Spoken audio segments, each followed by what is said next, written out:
All right, got the 160 meter sky loop antenna up in the air. The sky loop there.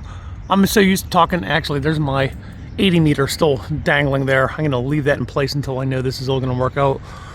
But I'm so used to being on the 80 meter loop. I think at one point I called this my 180 meter loop, my 160 meter loop antenna. But we'll jump up on the roof here in a second. Show the connections up there. But all right, here we go. Antenna comes all the way down here, and what I did last time, like I said, or like I did last time, have some little aluminum slug. It's probably like 1.5 pounds. Solid aluminum, tapered like a little turd on the end there. So if it gets stuck in tree branches, it'll pull through. So what I did was I kind of knew where I wanted to lace the wire. So I had like, I don't know, like 40 feet of rope attached to this, and I just chucked this up in a tree, let that dangle down. And then if that's where I wanted it, then I'd tie the antenna wire, or tape off the antenna wire to the end of the rope and just pull the rope through. But so yeah, I didn't want to tie the antenna wire right to this, because there are a lot of times where I throw this up, I have to keep pulling it back through, and I want to, you know, it causes abrasions to the jacket of the antenna wire. So there's that, over and over again, up in the tree. All right, it's gonna come down here. And most of this I can't even see. This black wire is so well camouflaged. I mean, you really gotta, even when I'm kind of know where it is, I can't see it. Come down here, and I don't see it at all. Maybe when I watch this video, when I get it on my computer, I'll be able to see. But yeah, I lost it. It's pretty up there, pretty high. Oh, there it is. I don't know if you can see it. Right about there, I think. Okay, there's ground view. There it is. Gonna make you dizzy. Okay, it's gonna continue down here as planned. As I'll show you in a few minutes here, I had to deviate a little bit on the path of this.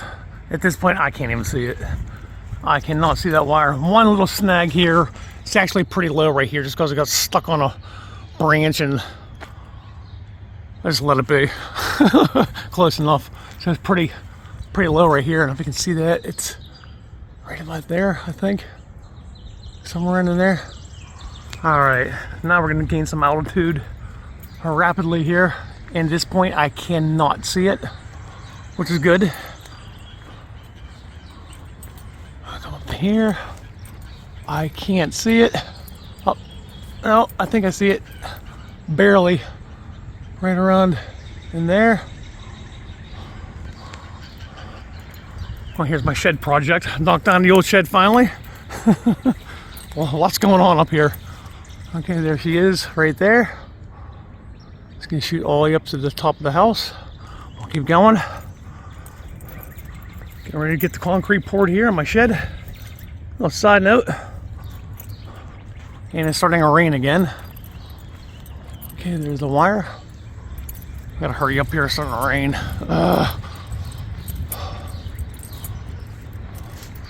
Keep going. All right, here's that turnbuckle up there on that pipe. If you can see that. So at this point, that's where I planned on it, coming back around this tree right here and shooting back towards the balun, but I ran out of wire. I didn't count enough for the sag. See how it sags down? I didn't count enough, but I was pretty well short. I was like almost like 50 feet short. So at this point, it started to rain. I'm out here sopping wet. But I was determined, real determined to get this up in the air. So what I did was, after that, I went back up here. I had the turnbuckle there. I went through some of the trees in the front yard and then back to the balun. Okay, let's hop up on the roof and I'll show you what's going on up there before it really starts to rain. All right, let's get up there.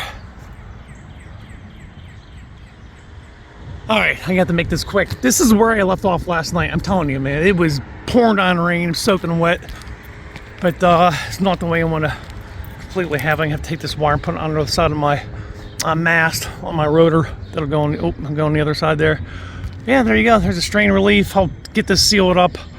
Maybe shorten that so it comes up nice and right like that. Although a little bit of slack doesn't hurt. But that's where I left off last night. I'm telling you, I was screwing stuff down, rain's dripping off my screwdriver. But that's pretty damn solid. That wire's not going anywhere. That washer on locks in and sandwiches the wire down onto the wood. It's pretty much the same as my 80 meter loop I had, and it lasted for years, hunting the rain, the ice, and everything. But like I said, now it's raining again, so I'm not gonna mess with this today. And of course, I'll get this sealed up. And then plus, it was getting dark too, raining and getting dark. And I have to zip tie my coax right here, get that all secured. But it goes through the trees right there. Hang on here, don't fall off the roof. Oh god. Yep. Goes down. Oh yeah. Right there. Let's hop up on the other side of the roof here. Goes to the front trees. And then back in. Hold on, let me pause this. I gotta hurry up, it's raining. I'll get up here. Pausing. Okay, we're rolling again. And here's a little turnbuckle. Right there.